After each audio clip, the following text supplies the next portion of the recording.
Olá, sejam bem-vindos. Este é O Tema é Direito, um programa do curso de Direito da Universidade Franciscana. Mande as suas sugestões de pauta para cbeisaí@gmail.com. Esse e-mail aparece aí na base da sua tela. Sugerindo convidados, temas específicos, todos eles relacionados ao mundo jurídico, porque este é o foco central deste programa. Meu convidado de hoje, uma satisfação receber o professor Matheus Froza, professor do curso de Ciências Econômicas aqui da UFN, atual secretário de Finanças do município de Santa Maria. Seja bem-vindo, professor. Obrigado, Cristiano. Agradeço o convite, mais uma vez, de poder conversar bastante essas interações que o direito e a economia têm em comum e principalmente os impactos que as decisões, tanto econômicas quanto jurídicas, elas acabam por permear, na verdade, a população. Conversamos antes do programa, né, Matheus, e a gente acho que deixou alinhavado que a ideia aqui é trabalhar um pouquinho com as relações entre direito e economia, mas com foco nas questões previdenciárias, na reforma da Previdência, a nível nacional e aproveitando a tua condição de secretário de Finanças do município, vamos tratar disso a nível municipal também. Mas eu queria te ouvir inicialmente sobre como é que tu vê essa relação tão próxima, né, muito mais próxima do que as pessoas pensam, entre direito e economia. Na verdade, as decisões econômicas, quando elas são tomadas única e exclusivamente pensando na economia em si, elas acabam trazendo uma demanda jurídica. Nós temos um exemplo da reforma trabalhista e nós temos um exemplo também da reforma da Previdência e até uma discussão recentemente a questão de ter ou não ter o Tribunal Superior Eleitoral. Vamos extinguir para dar economia. Calma, nem sempre os números mostram uma realidade fria, nua e fria, só que eu preciso também ver os aspectos que vão demandar, os que vão diminuir ou não de gastos. Eu vejo muito, quando eu tenho soluções simples para determinadas situações, previdência, trabalhista, cortar a justiça do trabalho, Tribunal Superior Eleitoral, são soluções simples para problemas complexos. Então, a gente tem que ter e trabalhar com planejamento e visão de longo prazo. Isso que não está ocorrendo neste momento em ambos os assuntos. Agora, assim, te ouvindo, Matheus, né, eu fico lembrando aqui de coisas que eu já li na minha vida sobre a relação tão próxima entre direito e economia. Lembra aqui da teoria sistêmica, né? Sim. O Luhmann foi um cara que estudou muito isso, a economia provocando o sistema jurídico, o sistema jurídico reagindo a essas provocações e vice-versa, né? Porque atua em um sistema de recepção e troca. Recepção e troca, inclusive, se nós pegar a própria teoria, o Plano Real foi calcado nisso até. Na verdade, o Plano Real é um plano econômico, mas toda a base dele é jurídica, da conversão da URV para o real. E poucas pessoas até têm as correções das cadernetas, que vira o RV, que era uma quase moeda, para o real virar uma moeda efetivamente. Sim. A indexação dos contratos, tudo isso mudou e a base não foi só econômica, mas teve uma base muito forte jurídica, porque o direito nos trouxe ali garantias constitucionais e segurança para a implementação do Plano Real. Então isso foi fundamental, isso mostra a relação contratual dos contratos. Esses imbricamentos que a gente fez referência fazem parte da vida em sociedade, né? Se engana profundamente aquele que acha que não há relação entre uma coisa e outra. Há muita relação entre economia e direito, muita. Inclusive, né, cada vez mais se aprofundam os estudos sobre direito econômico, sobre a law economics, etc. Sim. Comércio internacional, relações de comércio também, Exato. A questão da própria diplomacia também, isso é fundamental. Há uma carência muito de profissionais, tanto na área da economia quanto do direito, advogados que trabalhem na gestão de contratos, na verdade, importação e exportação. E se eu pegar um link específico, eu traria o agronegócio para cá.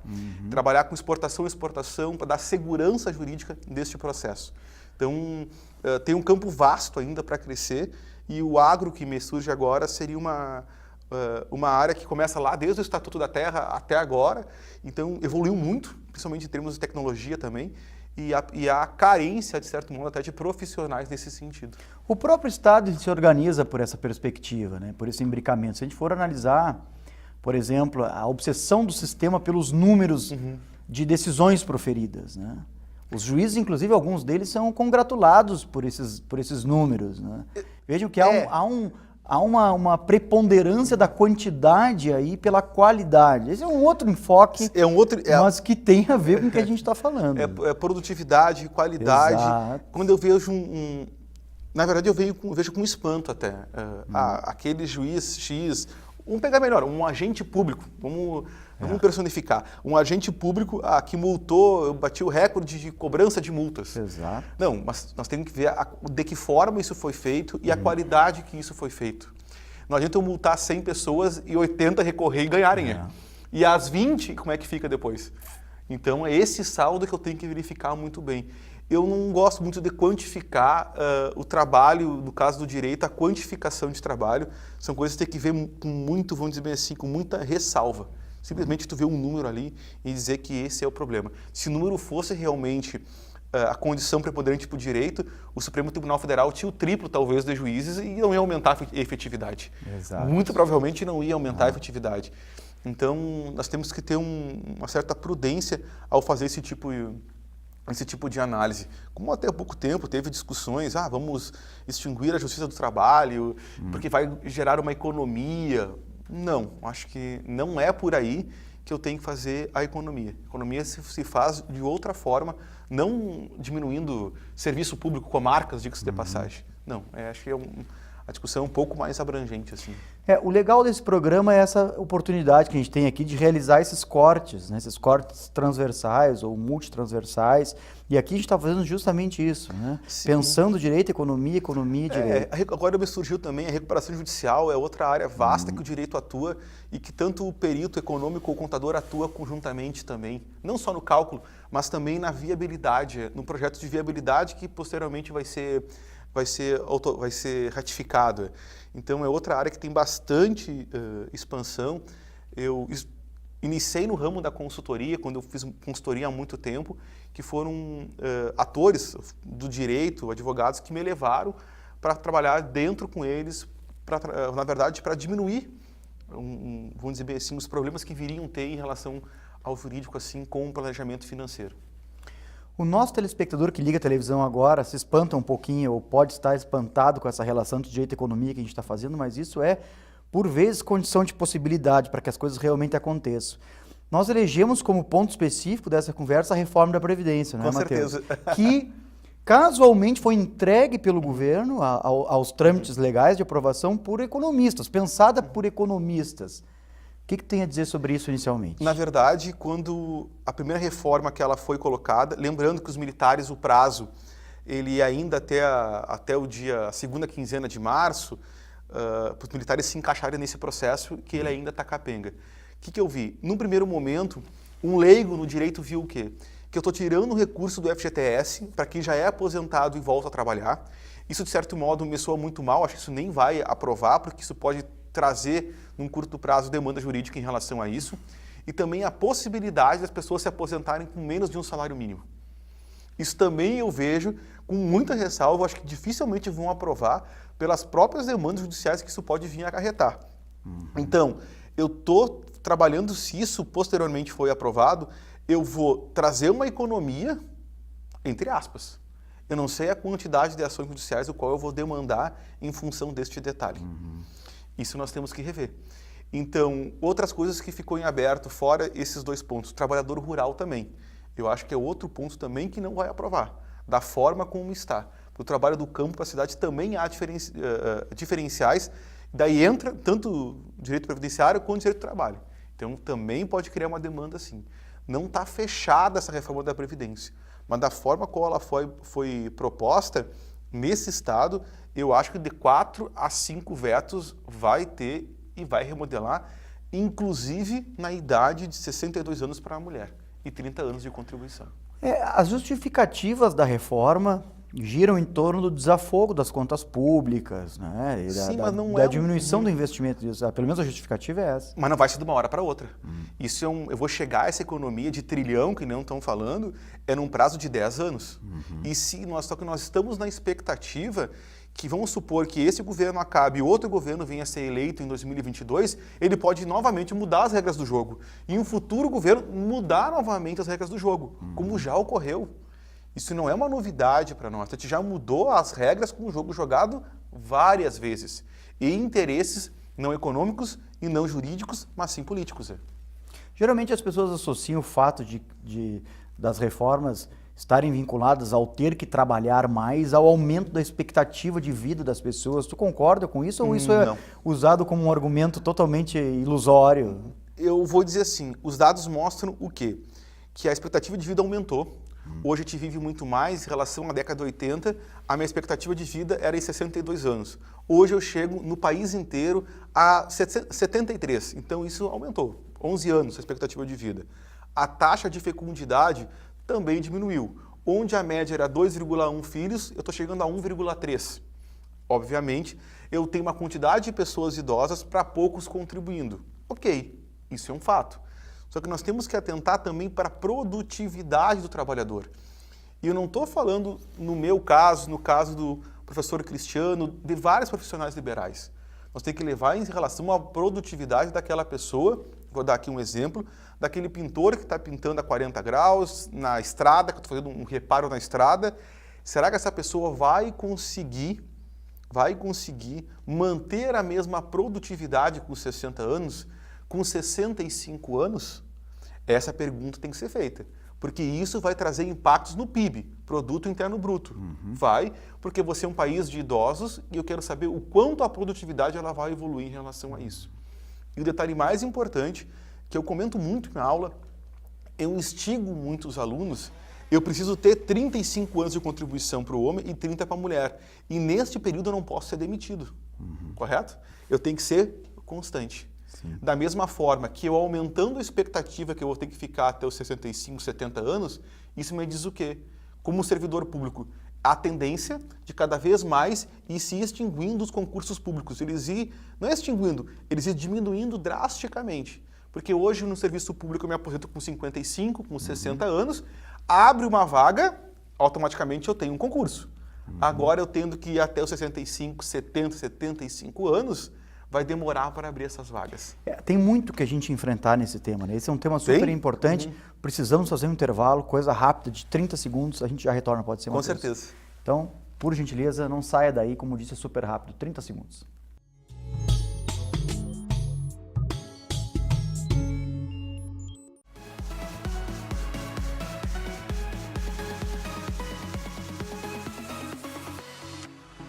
E aí galera, tudo bem? Meu nome é Guilherme, sou estudante de administração aqui da UFN.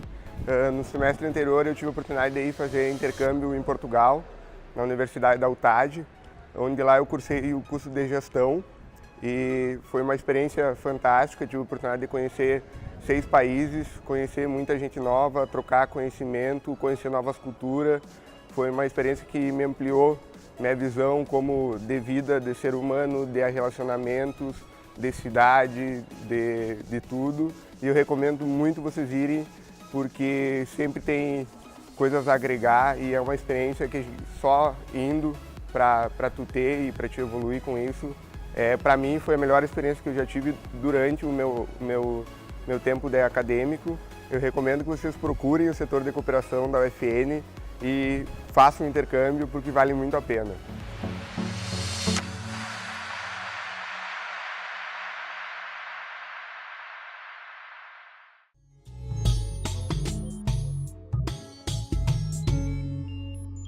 Retornamos com o tema é Direito de hoje. Este é um programa do curso de Direito da Universidade Franciscana. Não deixe de mandar suas sugestões de pauta para cbisaia@gmail.com. Esse e-mail aparece aí na sua tela. E, por gentileza, faça suas sugestões em relação a convidados que você deseja que eu entreviste ou temas específicos que você deseja também maiores informações. Esse é o foco central desse programa. Um programa plural, democrático, que a cada dia serve justamente para levar até a sua casa o enfrentamento de questões que a gente denomina aqui questões de alta complexidade no mundo jurídico. Não são só questões de alta complexidade, também existem questões de baixa complexidade. A reforma da Previdência, né, Matheus? Ela é uma gama que torna ela complexa até. Tanto é que a gente está articulando com economia aqui, né? Exatamente, a questão envolve vários aspectos e a gente ressaltou antes a questão do concurso público, a questão do tempo de contribuição, a questão que tu precisa ter continuidade. Porque algum momento, se for demitido, como é que tu vai fazer? Claro, a gente não está tratando aqui das regras específicas, não era a proposta desse programa. Não, é colocar interrogação mesmo. A questão é colocar interrogação nas pessoas que estão nos assistindo. Isso aí as pessoas encontram, né, pela internet, as novas regras que serão instituídas se a reforma for aprovada, né? Então, lembrando que tem a Câmara dos Deputados, depois tem o Senado, para depois ter a sanção presidencial. Isso, exatamente. Então, eu estou trabalhando com o tempo de agosto, sendo bem otimista, talvez agosto seja um prazo final. Mas essa é uma das questões que a gente falou do concurso, do tempo, que devem ser avaliadas. A Previdência Social ela é acusada por muitos países, ou em muitos países, de ser responsável pela quebra daquele país. Sim. Tu concorda com isso? Na verdade, da forma como nós estávamos estruturados, como tem em outros países, isso nos levaria, assim, não a quebrar, mas chegar a uma situação, como a Argentina chegou, a Grécia chegou, de decretar a moratória e não conseguir pagar as contas. Isso poderia chegar, sim, se essa reforma não fosse feita. O que me preocupa é, se eu faço uma reforma em retalhos e deixo falhas jurídicas nesse processo, eu vou criar um passivo trabalhista e previdenciário num curto espaço de tempo. Por isso que essa reforma ela tem que ser fechada. Óbvio que eu tenho que aumentar a taxa de contribuição. Que a líquida é 7,5 para 10,5 para 11,5, quem ganha mais pagar 15. Isso, claro que isso é válido. Não tenha dúvida nenhuma. O que, inclusive, é um dos objetos da reforma. É um dos objetos. Essa aí ninguém discute. Mas eu tenho algumas falhas que eu tenho que realmente aparar essas arestas. E que eu falo muito para os alunos em aula, alunos da economia, alunos do direito. Vocês, a partir de agora, que vocês estão aqui, os formandos principalmente, vocês têm que se preocupar com duas coisas. Primeiro, educação financeira e, em certo modo, também empreendedorismo. Por que eu falo educação financeira? Eu vou ter que aprender a poupar desde cedo. Buscar um plano de previdência complementar, que eu não dependa única e exclusivamente do INSS. E por que empreendedorismo? Em algum momento eu vou ter que empreender. Seja com a previdência, seja algum negócio, seja comigo mesmo. Eu vou ter que me remodelar. Eu vou ter que buscar outras áreas de atuação. Porque para agregar renda. Porque hoje eu tenho um teto do INSS que, vamos lá, em torno de R$6.000. Com esse teto do INSS, se eu me aposentasse hoje, eu talvez não ia conseguir pagar o plano de saúde. E se eu não ia conseguir pagar o plano de saúde, eu ia recorrer ao SUS, que é um sistema que está tão quanto deteriorado, ultrapassado e tem uma série de dificuldades. O momento que eu mais vou precisar na vida, é o momento que eu mais vou precisar de auxílio financeiro, é o momento que eu vou ter que recorrer ao órgão público e não mais o privado. Agora, isso pressupõe uma mudança cultural. Comportamental. É cultural, Forte. comportamental, Isso. interessante, né, sob esse ponto de vista. Sim. Que nem eu digo assim, a educação financeira, eu digo, é uma indagação. A partir da 4ª série, eu devia trabalhar, sim, questões de educação financeira, de empreendedorismo e de direito constitucional. Por que isso? Para saber, depois, ou o consumidor com o constitucional, para saber onde é que eu estou inserido nisso aqui, como é que eu vou me planejar, onde é que eu quero chegar. Porque cada vez mais a necessidade que eu tenho de estudar mais, de fazer um mestrado, de fazer um doutorado, de ter uma experiência fora do país, isso impacta também a minha não contribuição e eu vou ser penalizado abaixo do teto da Previdência. Eu não podia deixar de aproveitar a tua condição de secretário de Finanças do município de Santa Maria para te fazer algumas perguntas, tá? Te confesso assim, ó, algumas pessoas, quando sabiam que tu vinha aqui, me pediram para te perguntar o seguinte. Claro. Como é que se justifica, eu sei que a resposta é super complexa para isso, tá? Mas como é que se justifica o fato de que um município, um estado, a União, arrecada e tem dificuldade para pagar tão somente a folha dos seus servidores? Como é que se justifica isso? De forma simples e direta é inadimplência. Porque o município em si ele arrecada bastante, mas também as pessoas sonegam bastante e as pessoas deixam de pagar bastante. Hoje o município sim tem um passivo, tem cobrança inclusive judicial, administrativa e judicial, porque as pessoas regularizem a sua situação. Então as pessoas eventualmente elas não pagam os seus impostos e com uma crise financeira isso fica muito mais atenuado, eu não pago o IPTU e eu aumento a minha sonegação fiscal. Isso sim. Claro que também tem a má gestão do dinheiro público. A ausência eu ia te perguntar isso agora. Você seria a única causa, né? Não. Tem a má gestão do dinheiro público, sim, com certeza. E também a falta de criatividade, a falta de parcerias público e privada também, para não depender única e exclusivamente dessas arrecadações, que é o que ocorre. As pessoas têm uma tendência a tudo responsabilizar o Estado, né? E não se colocar dentro do processo. Exatamente. E não se dão conta que o Estado, que o município somos nós, não é um ente isolado da sociedade. Não, um exemplo, complementando o professor Cristiano aqui, A gente tem uma cultura que envolve, até de certo modo, a educação.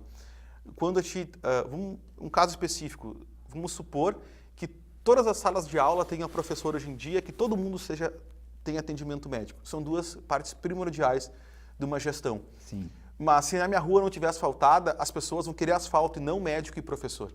Isso é algo cultural e comportamental que a gente tem que melhorar e isso é muito longo prazo. Então, eu tenho estudo, eu tenho acesso à saúde, mas se eu não tiver minha rua asfaltada, para mim não interessa. Não, eu tenho que também me colocar dentro disso aí. E como é que eu me coloco dentro do processo? Simples, pedindo nota fiscal. Como é que eu me coloco dentro desse processo? Sim, pagando meu IPTU, se é à vista ou se é em 10 vezes, não tem problema.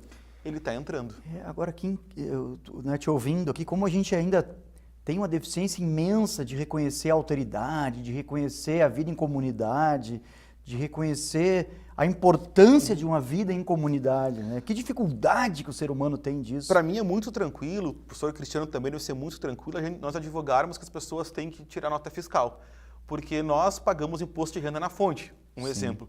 Mas isso não significa, eu tenho que cobrar o outro. E no estacionamento, no lanche, no bar da faculdade, eu tenho que cobrar isso na clínica da estética, no dentista, no médico. Eu tenho que criar esse hábito de tirar a nota fiscal, porque só assim eu vou estar colaborando com os cofres públicos. A inadimplência é um dos principais... A inadimplência atrelada também, uma ineficiência do poder público, que é a inteligência tributária e fiscal. De eu buscar onde estão os sonegadores. E como é que eu faço esse pessoal pagar. Lembrando que talvez a principal estratégia não é simplesmente eu cobrar do Cristiano, e o Cristiano pode até falir o negócio dele, mas que eu conciliar.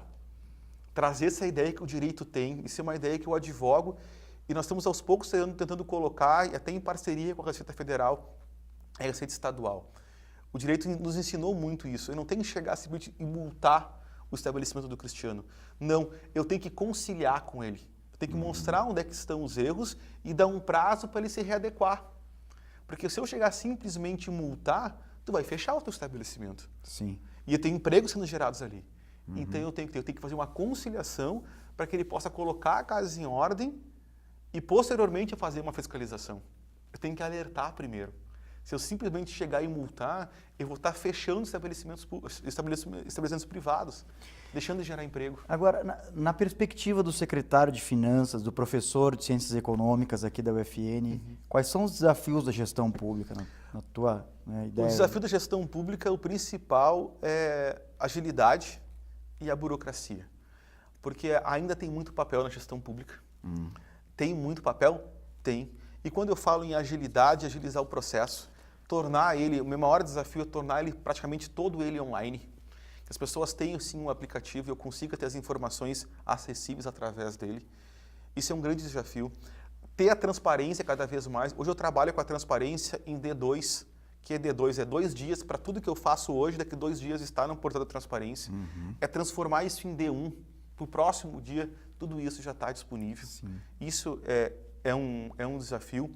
E também, principalmente, captação de recursos. Isso é fundamental. Às vezes o recurso vem e falta projeto para colocar esse dinheiro em prática. Agora, mas daí tu traz o privado para te auxiliar nisso. Mas o Estado, ele é, me faltou a palavra, acusado de ser um ente burocrático há muito tempo já, Sim. né? Por que tu acha que até hoje nós ainda continuamos a falar nisso?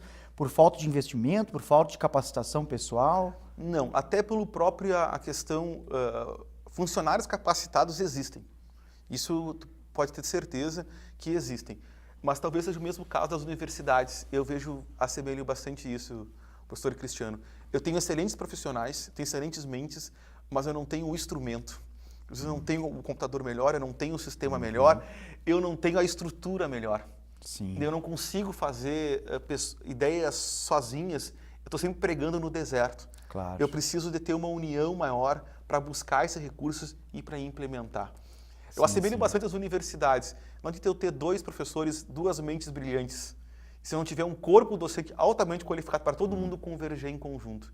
Esse talvez é o grande desafio. Eu tenho um grande corpo de pessoas qualificadas, mas também a estrutura não é adequada. E isso eu preciso melhorar a minha estrutura para atender melhor, para cobrar melhor, para cobrar de forma inteligente. Isso é importante. Realmente assim os desafios são muitos. Matheus, eu queria agradecer a tua participação aqui. Tem bastante assunto. É sempre um prazer conversar contigo. Com certeza. A gente não vê o tempo passar, as portas sempre abertas a ti. Eu agradeço, eu acho que essas interações elas são fundamentais nesse processo. Eu sou uma pessoa que advoga a favor nós temos que aprender bastante com o curso de Direito. Isso é um discurso que eu sempre faço. Nós temos que aprender, não só pela questão da OAB, que é uma entidade representativa, mas também pela parte prática que o direito nos traz. Eu acho que tu conseguir entrelaçar o teu conhecimento prático, os teus professores com muita prática e também alguns professores com acadêmico, isso é fundamental. E é isso que o aluno quer em sala de aula. Eu vou conseguir mesclar isso. Talvez este sim é o grande diferencial da instituição privada. É o que vai, de curto prazo, trazer cada vez mais alunos. Então a gente tem que aprender com os cursos bons também, há caminhos que a gente tem que seguir.